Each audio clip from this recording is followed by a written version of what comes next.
او دا تقریبا د 15,000 کورنیو وړتیا لري چې دې ځای کې او یو هغه بله لالپورې بل کم هلته چې یو هلته خو اوس دغه نشته که نه هغې کې کار روان ده ځکه هغې کې به داسې کورنۍ هغه کېږي چې یو میاشت یا 2 میاشتې تېري یا په افغانستان کې کور ونه لري یا ځای ونه لري بس هغې کې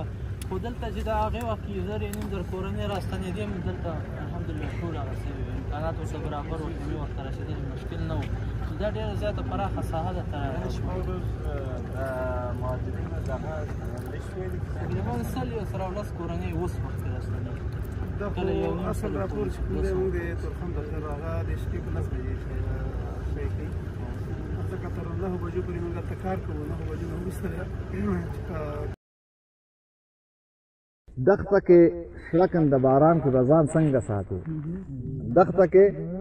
شړکن د باران کې به ځان څنګه ساتي ښار کې د ښځو په غوبل کې ایمان